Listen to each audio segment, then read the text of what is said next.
sila sa kasunduan ng African Development Bank at Interpol upang magsanib puwersa laban sa korupsyon, money laundering at iba pang krimeng pinansyal sa Africa.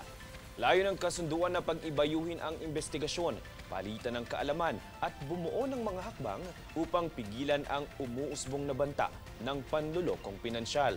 Ayon sa mga opisyal, ang kooperasyong ito ay hakbang upang matiyak na ang pondo para sa pag-unlad ay hindi mapupunta sa maling kamay kung hindi sa mga tunay na nangangailangan.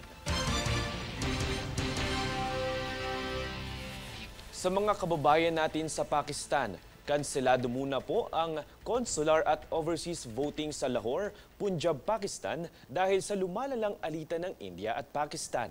Nagdesisyon ng Embahada ng Pilipinas sa Islamabad na suspendihin muna ang botohan upang masiguro ang kaligtasan ng mga Pinoy na naninirahan o nagtatrabaho sa Pakistan, higit lalo ngayong nasa ilalim ito ng Red Alert status. Matatandaang nitong nakaraang buwan lamang ay usap-usapan ang pagkitil ng mga rebelde sa buhay ng 26 na turista sa Kashmir, isang pinagtatalo ng teritoryo at kontrol na hinati-hati ng India, Pakistan at China.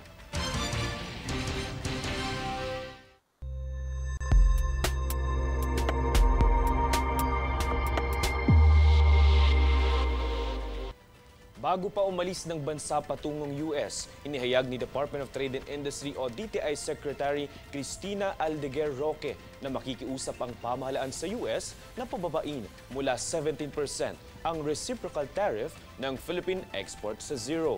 Matatandaang noong April 9, inanunsyo ng US ang 90-day pause sa palitan ng taripa at pagbaba nito sa 10% sa karamihan ng mga bansa, kabilang ng Pilipinas, upang bigyan ng oras na makipagnegosasyon ang mga trade partners. Sa kanilang pagpupulong, iminungkahi ng DTI ang parehong oportunidad at hamon na ibibigay ng US reciprocal tariffs sa Philippine export, kung saan naniniwala si Secretary Roque na nagiging maayos ang naganap na pagpupulong.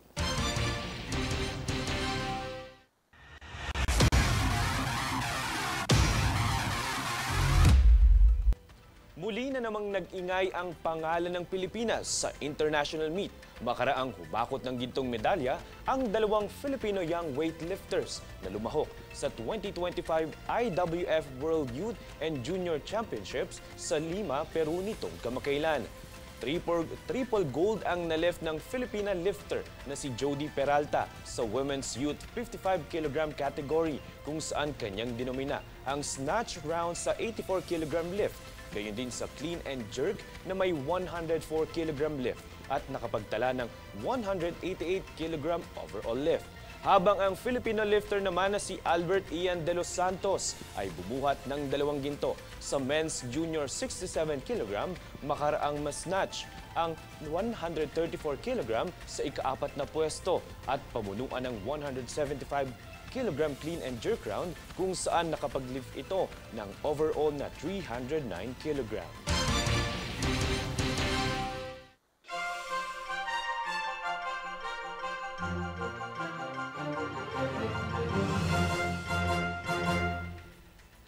Planong magpataw ng Estados Unidos ng 100% taripa sa mga itinuturing nitong foreign films. Ayon kay US President Donald Trump, mabilis na humihina ang industriya ng pelikula sa Amerika.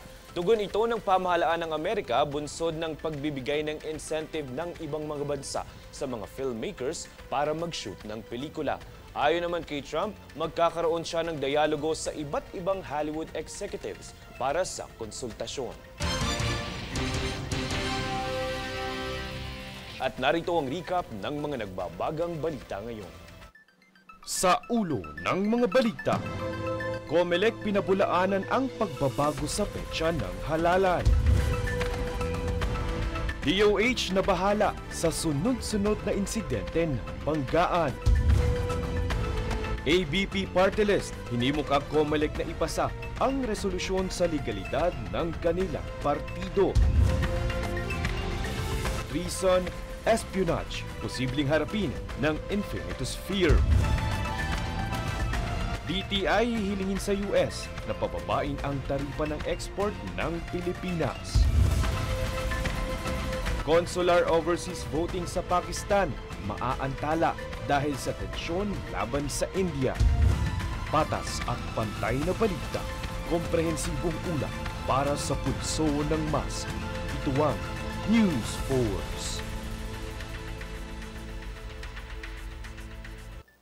At yan ang pinakamainit na mga balita ngayong araw. Manatiling nakatutok sa aming mga ulat at updates sa aming Facebook page, facebook.com/Golden Nation Network. At mag-subscribe sa aming YouTube account, youtube.com/@Golden Nation Network. Ako, si Francis Riudique, at ito ang News Force.